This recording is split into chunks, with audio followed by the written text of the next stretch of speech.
Hello everyone, welcome to Space Academy Class 3. In 1999, the movie Matrix captured the world. It was about the virtual reality unreal world made by the machines to harvest energy from human beings. We could go on and on and on, explaining all the similarities of the movie's Matrix to the one I will be describing, but that's not for this episode. Let me just say, there are a lot of truths in there. According to history of mathematics, the term matrix was first used in 1850. It was also used in biology, physics, but in my opinion, it wasn't until the movie Matrix that it took more of the meaning I will speak of today. When I was preparing for this topic, I realized it's not as simple as I originally thought, because there are different types of matrices I need to explain. One that is more natural, one that is less natural but harmless, and then finally the type of matrix that's imposed, limiting, and false. And also, what's all that about escaping the matrix? Without further ado, let's jump in. And yes, I'm wearing a red dress as a tribute to the movie.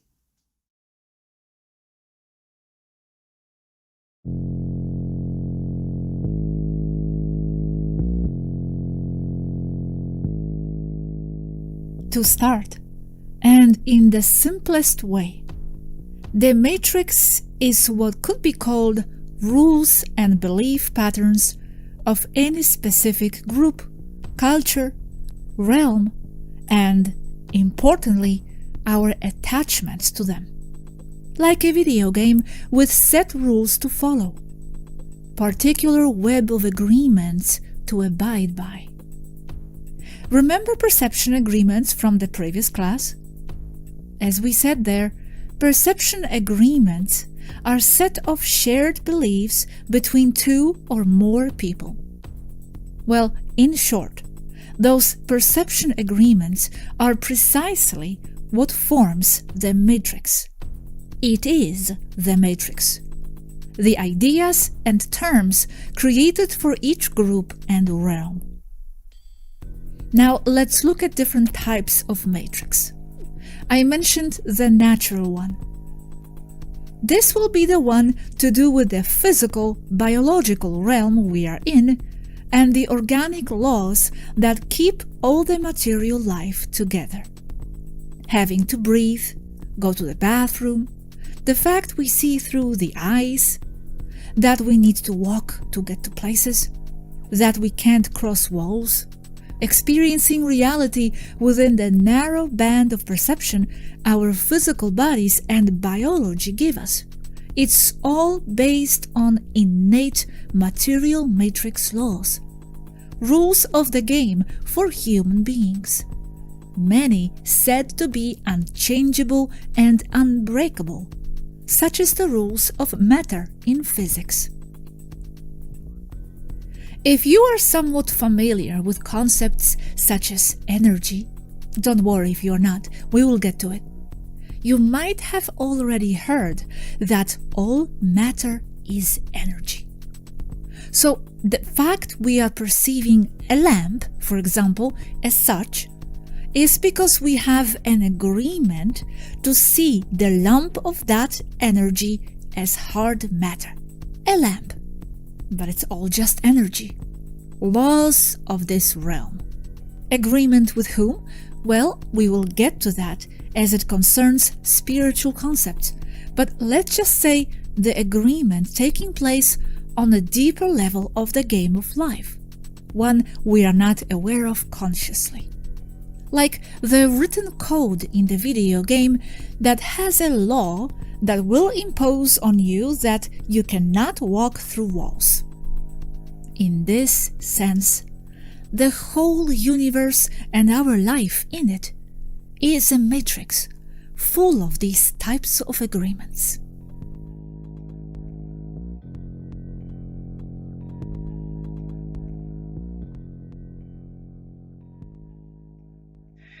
I would personally say that this type of matrix is the hardest to escape from. Although we know there are cases of people who beat the game and are able to levitate, teleport, walk through the fire, etc.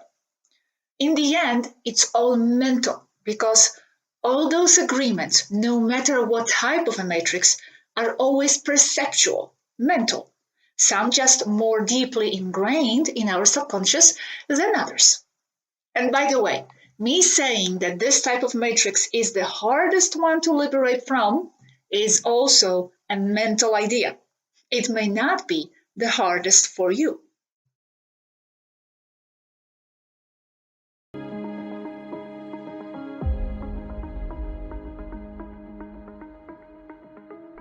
Moving on to another type of matrix, less natural one, but relatively harmless, are all the social perception agreements and the interpretations of them between groups of people.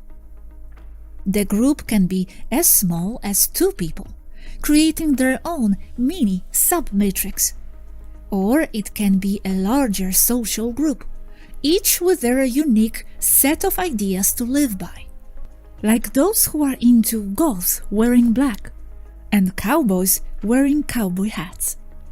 That's their individual matrix they choose to be in. For example, the cultural dynamics in Tibet differing quite a lot from Western society to be classified as being inside their own matrix.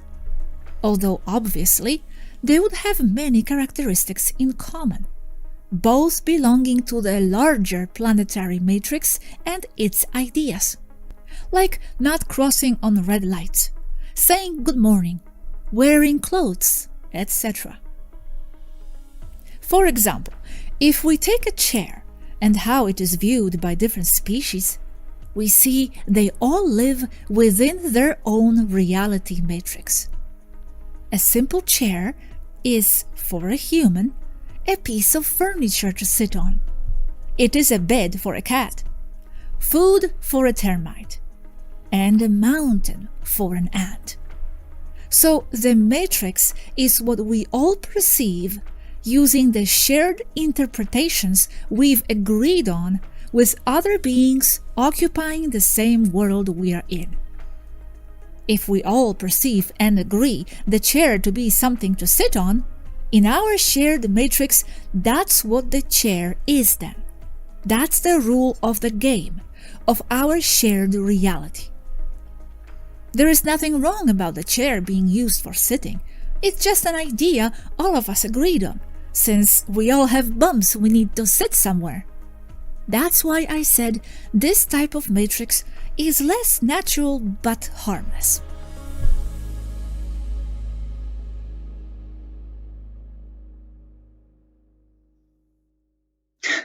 Here I have to pause for a second because it actually reminds me of my own situation in my relationship with my partner, my boyfriend, where he sometimes tells me how not to do certain things because they are not meant to be done this way. Because someone, for example, designed a knife to be cutting the bread, so I should not use this knife for anything else.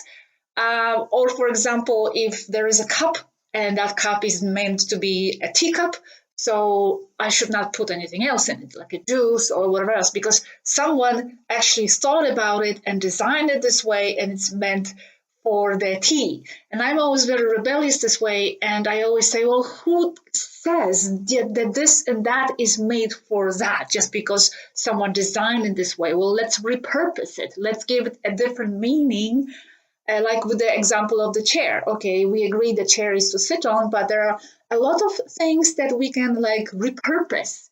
And just because someone in the matrix things says that this is that way, it doesn't mean that it has to be that way. You can redesign it. Like, for example, I used to wear clothes inside out.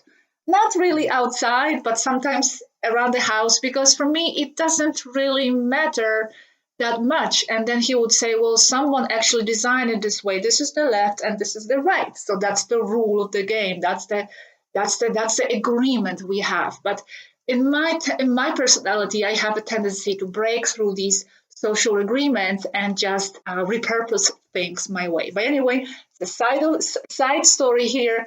Let's go back to the video.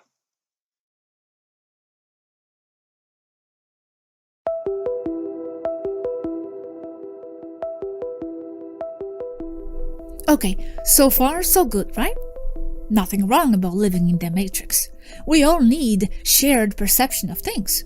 Otherwise, it would be a total chaos, right? Certain rules of the game come definitely in handy, and it's what keeps us coexist better. This type of matrix can even be enjoyed, as it's a variety of common social values and activities we adhere to, making this life experience what it is. Games, music concerts, restaurants, jokes, traveling ideas, even traffic lights. It's all part of the matrix of life on Earth that's still relatively harmless, if you know how to choose healthy aspects of it over harmful ones. The real problem begins when the matrix agreements, and we talked about this in the previous video, are being created and pushed on groups of people and the entire society with other agendas in mind. And that's when we come to face the not-so-positive side of the matrix. And this is where the matrix becomes something that so many out there refer to as escaping the matrix. It is still based on ideas and belief patterns, shared concepts and the attachments to them. But this time, serving only the ones who designed them. And most of the time, entirely false, or at least limiting. False sets of concepts and structures fed onto the entire civilization as truths, on which we later base further understanding of our life and our role in it. That's the matrix that concerns us the most. That's the matrix which I will encourage you to see through and awaken from.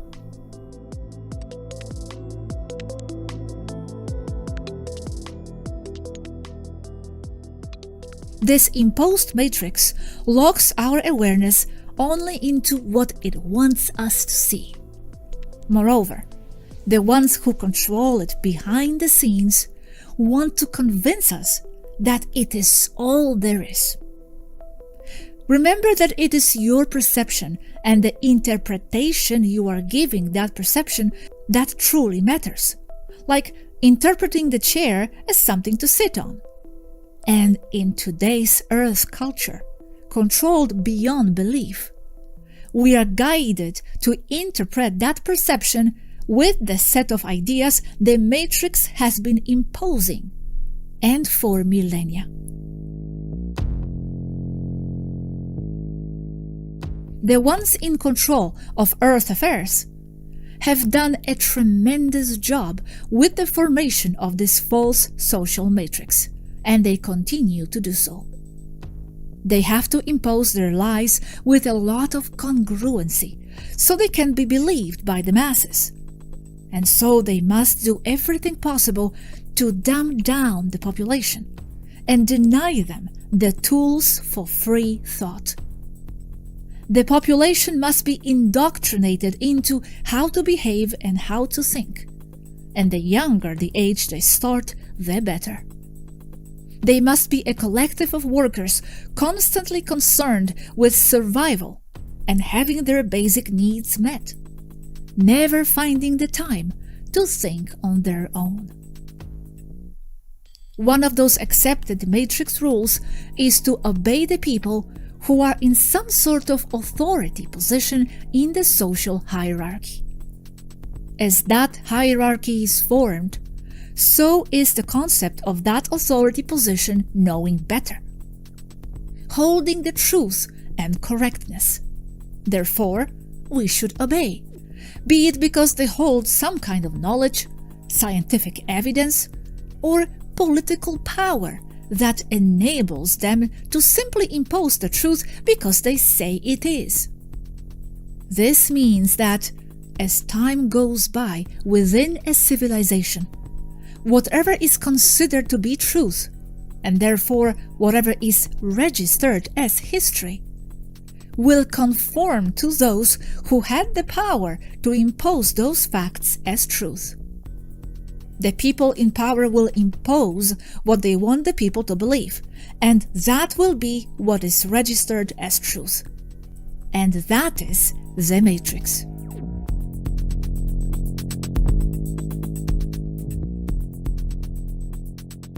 What I want to convey is that what Earth's society is based on is an elaborated set of convenient lies imposed as truths over the population by oligarchs and people in power to fit and fulfill their own interests. In other words, people are basing their entire lives and values on a set of rules that have been imposed on them by those who only have their own agendas in mind.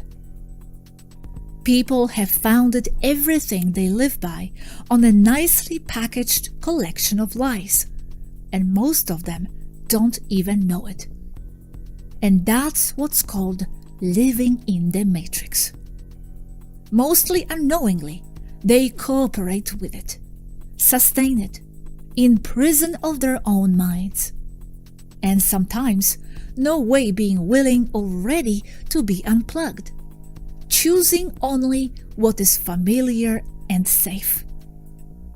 And that's what Morpheus in the movie Matrix meant when he said, "You have to understand, most of these people are not ready to be unplugged. And many of them are so inert, so hopelessly dependent on the system that they will fight to protect it." That is correct. Many people choose to stay within what's official in the system of the society's matrix. I have a feeling you are not really one of them. If any of this of which I speak has piqued your interest, stay with me, as there are a lot of these false matrix beliefs the human society has been indoctrinated with and limited by, and we will be deconstructing them here in Space Academy little by little, going through many areas of life. Life on Earth and one in space, as it is all connected. So, are you ready to escape the Matrix? To be unplugged? Do you have to? No one has to do anything they don't want to. And I am not going to tell you what you should or should not do. This is for you and only for you to know. But know this: nobody is a bigger slave than the one who believes himself to be free without being so. But what does it even mean, escaping the Matrix? Well, I will try to answer that toward the end. But first, let's go see what the members of our communities have expressed on the topic of what the Matrix is for them. But stay with me because the class is not over.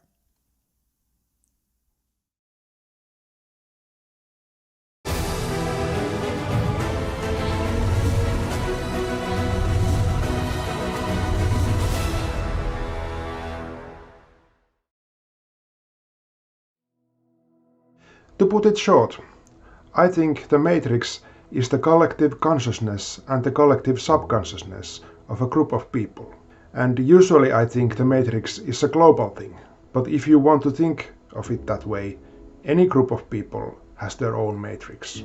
For example, the Matrix of a culture, a language, a nation, a city, a company, etc. You are free to do the grouping in your mind in any way you like, and you can still find a matrix of a kind.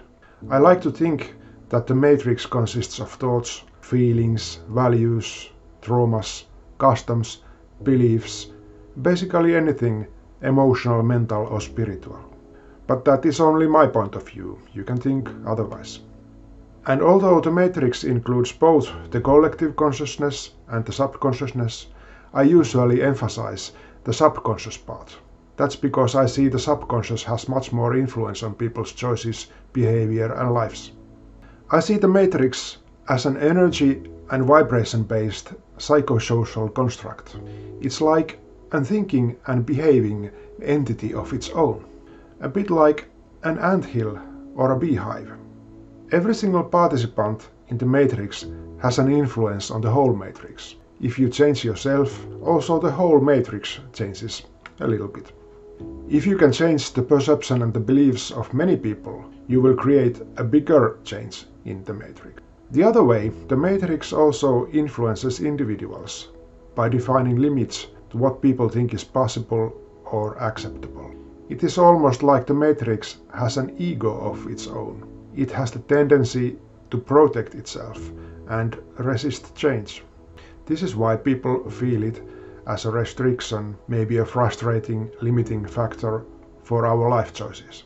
Resisting the matrix takes a lot of energy and effort. Changing yourself and creating something new is easier and often leads to more lasting consequences than resistance. You can't say if the matrix is good or bad.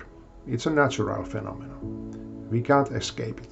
The clue here is how you influence the matrix, and on the other hand, how you accept the influence of the matrix on yourself. We need to be aware of these two-way dynamics.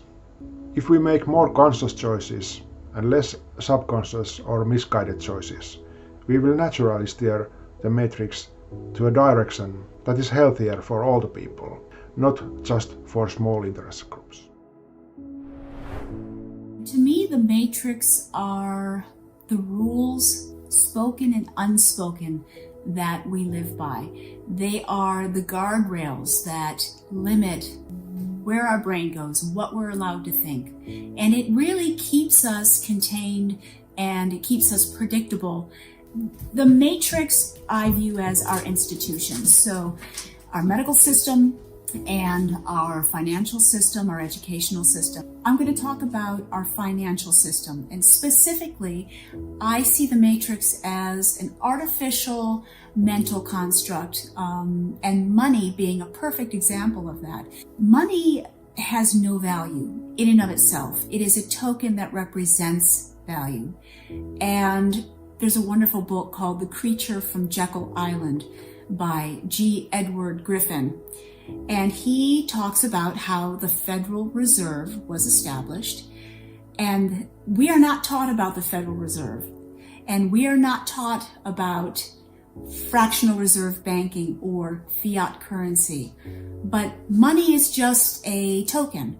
And it represents wealth. And we're taught that if you look to authority for your validation, everything will be okay. So get good grades, and from the authority, from the teacher, and with those good grades, maybe you'll go to a good college and you'll get a piece of paper, and that piece of paper will allow you to get a good job with a good salary and benefits, and those benefits will tie you to that job, and maybe you'll get a house, but most people can't afford to just buy a house, so they get a mortgage, and they'll be paying interest on that mortgage for maybe 30 years. And with that house, they have to buy water, electricity, cable, phone, heat. And even though maybe your salary, the amount of money that you earn goes up, so does inflation. Because the Federal Reserve, which is not federal, it is a private corporation, through quantitative easing can just print money, ones and zeros, out of nothing. And therefore, the value of the money goes down and you're not wealthier. So that, to me, is a matrix. But to me, the matrix is Christmas or Easter or whatever. It's just a blind following of like the things they want you to think. Just all things is like socially and widely accepted generally is like matrix to me. My mom, my grandma, and everybody said, bless you. Every time you sneeze, they say, bless you. And I just randomly would say, bless you too, until I start questioning, why do we say bless you? I still don't really know why, but I just said it because they were saying it. And to me, to randomly follow like that without asking questions, without trying to know why you saying it or doing something, to me, that's Matrix. Even if you make a certain comment, like I like to make comments about how the pyramids was made from what I heard through all the videos. As soon as I say it, it's like the Matrix floods me with laughing me out the building with the comments and stuff like that. Like I'm just ludicrous for saying it. But I believe that's a thing of Matrix. The Matrix is the reality that I spend most of my time in. Okay, it's the reality that I spend time in this physical body. It's the experience I'm having in this physical reality. That's the Matrix. There are laws and rules of that Matrix that I'm in, right? I'm sure we've all heard of the law of attraction or the law of cause and effect, right? So the Matrix is pretty much that. It's the reality that you live in, which is the physical on planet Earth in whatever country you're in. Right? For me, what's it like living in the Matrix? For me, it's having the taste, the sense of smell, the sense of touch, the sense of taste, hearing, having fun, going on dates, eating, drinking milkshakes, going to amusement parks, playing games. That's the Matrix for me. That's the planet I live on. That's the country I live in. That's the Matrix for me, and that's the reality that I have. This matrix that we're talking about is the foundation of your entire life, the cause of everything that you experience or don't, of what you can and can't do. From my perspective and experience, the substrate or the matrix of our experience in this life is our deepest held beliefs, ideas, and agreements about reality and ourselves, and most importantly, our attachment to them. Your deeply held beliefs, agreements, and attachments not only dictate who you are and who you can be, but they're also what filters and conditions how you perceive your entire reality. The way that your mind and brain works is that it constructs your reality based on what you already believe to be true, in a way that corroborates it and never in a way that contradicts it. There's an interesting parallel of this dynamic in the fictitious world of Harry Potter, with the so-called Muggle perception filter. In her work, J.K. Rowling describes a set of concealing charms that prevent so-called Muggles, those without magic abilities, to properly perceive magical events, ensuring that magical events appear mundane or are even completely unnoticed by non-wizards. So any magical event is filtered into something that a Muggle's mind can accept as ordinary. And because of these enchantments, when a wizard's world collides with the Muggle's mind fills in the gaps with a mundane interpretation that makes sense in their non-magical reality. You can see this matrix as a self-preserving, self-reinforcing system of beliefs that tend to self-conservation, and it keeps you living in a set reality with its limits defined by itself, and which prevents you from going outside it, in a sense keeping you stuck inside it. Am I saying that maybe you could fly if you believed you could? Or levitate, teleport, read minds, and walk through walls?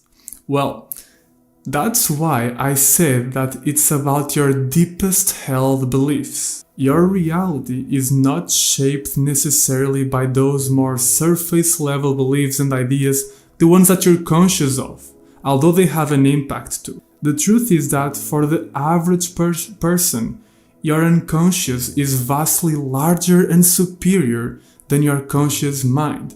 So trying to fly by consciously believing that you can would be like trying to move the ocean by blowing on it. So here it's important to understand the layers of beliefs that there are, going all the way to the deepest, most unconscious reality agreements made on an etheric level that condition your entire life experience and which are mostly naturally inaccessible for most people. And here there is yet another level to consider, and that has to do with the fact that we are living in a shared reality, and in a shared reality we all contribute to the underlying collective of unconscious beliefs that make up the rules of that reality. So you're not only dealing with your deeply held beliefs and attachments, but the accumulated unconscious agreements of all the beings that you share this reality with. And this also shows the power of the collective, because what the collective agrees on and believes in is the reality that is created. Start to question whether those are absolute truths, whether it really has to be like that, or it can be different, and what power you have in that. Because what if magic is real, or could be if your matrix allowed for it?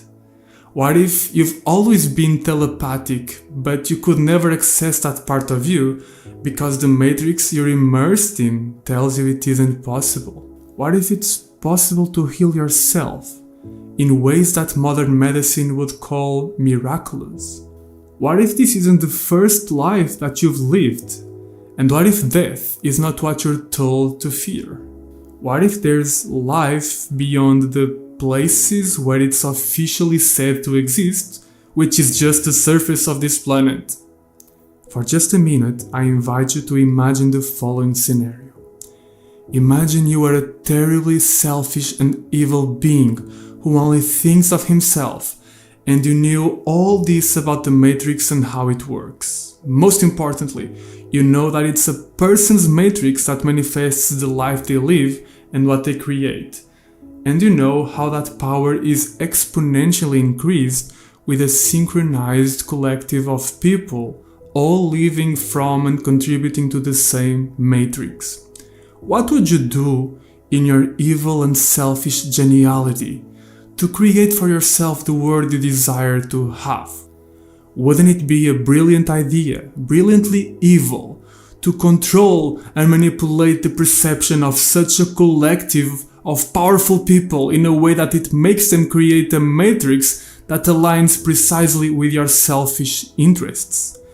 And wouldn't you do it in a way that they were completely oblivious to that, so there's no way that they could stop doing it and break free from your spell, ruining your perfect matrix? And once you got that matrix going for you, wouldn't you do anything and everything you could to keep it like it is and avoid losing it? What a genius plan, wouldn't it be? Well, now look at planet Earth.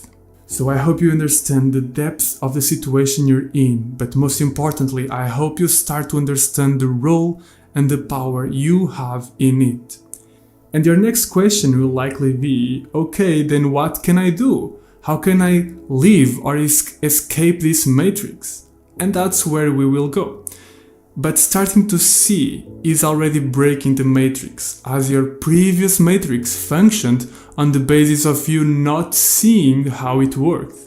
So just by questioning and seeing through the mist of the matrix, you are already starting to break and transform it.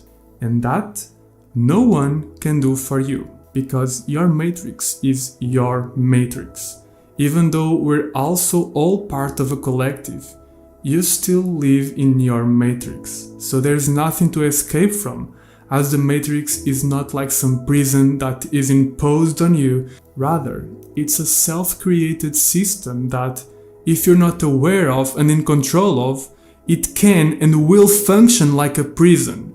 And worse, it can be used by others to control and manipulate you in their favor. But it's still yours, created by you, even if on an unconscious level, which means you don't need to escape from it, but to take ownership of it and step into your power. And when we all do that individually, we will also be transforming the collective matrix that we all live in towards something that is more aligned with our hearts and spirits.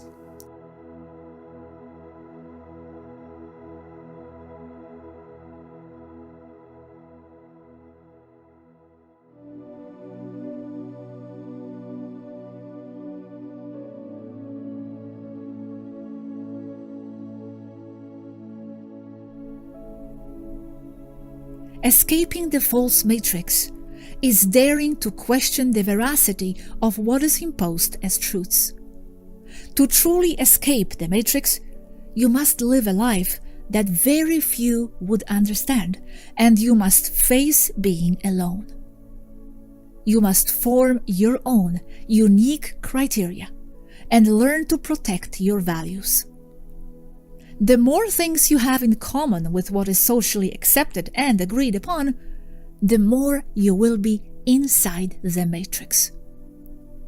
Take and enjoy what you like from the matrix. That's what life is for. But always with the knowledge that there is more. To live on Earth and function properly, you must live in two worlds, understanding how the matrix and its rules work, and at the same time, upholding your own perception with integrity and firmness. Free your mind. What forms the matrix are attachments to ideas, so let go and don't take anything for granted. Watch, observe, question, learn to connect the dots and to separate what is uniquely you and what is imposed. That is the beginning to escape the matrix. In the process, as your personal reality and identity grows, you may actually realize that rather than escaping the matrix, all different types of them, you are beginning to freely construct your own one, picking and choosing what best defines you, integrating parts of it, rejecting others. Take from the matrix what suits you, what fulfills you, and what you consider important, and dare to leave the rest behind, if you can. Choose what you want, but don't let the false matrix influence your own sovereign one. That matrix is not you deep inside. Learn to control and evolve its rules and laws. Become its master. Create your unique you, your own personal matrix, your world. In many ways, you can't really escape from your inner personal matrix. Without it, you couldn't even be a thinking person. But always know it to be a part of so much more.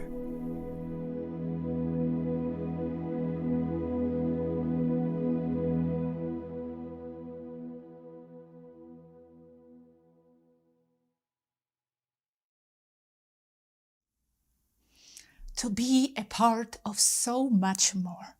Oh, there is so much more.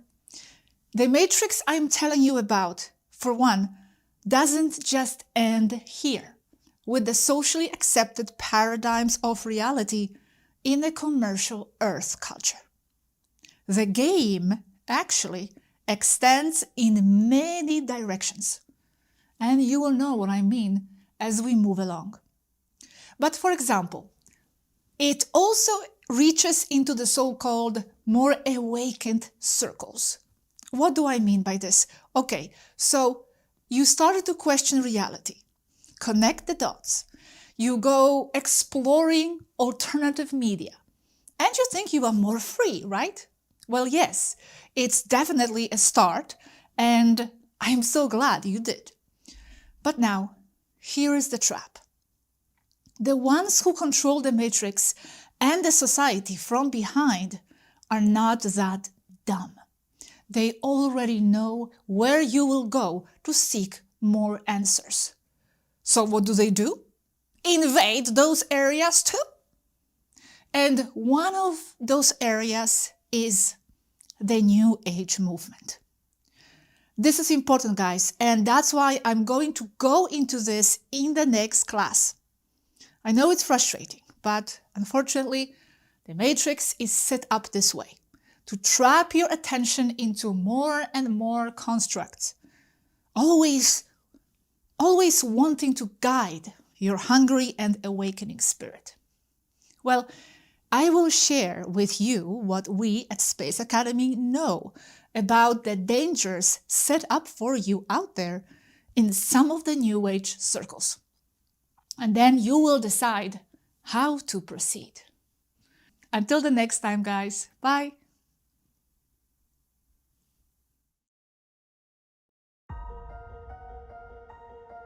The Matrix, in general, are rules and belief patterns of any specific group, culture, realm, and their attachments to them. One type of matrix are physical, organic rules, such as the laws of physics, etc. Another type of matrix are social perception agreements and interpretations of them between groups of people. Finally, we have an imposed global matrix full of false narratives that only serves the one in power. The imposed type of matrix locks your perception, only what he wants you to see, and filters out the rest. Earth society has been under the false reality matrix for millennia through the hierarchy of authorities. Escaping the matrix is to question, learn, analyze, connect the dots, and be independent. Create your own matrix and know it to be a part of more.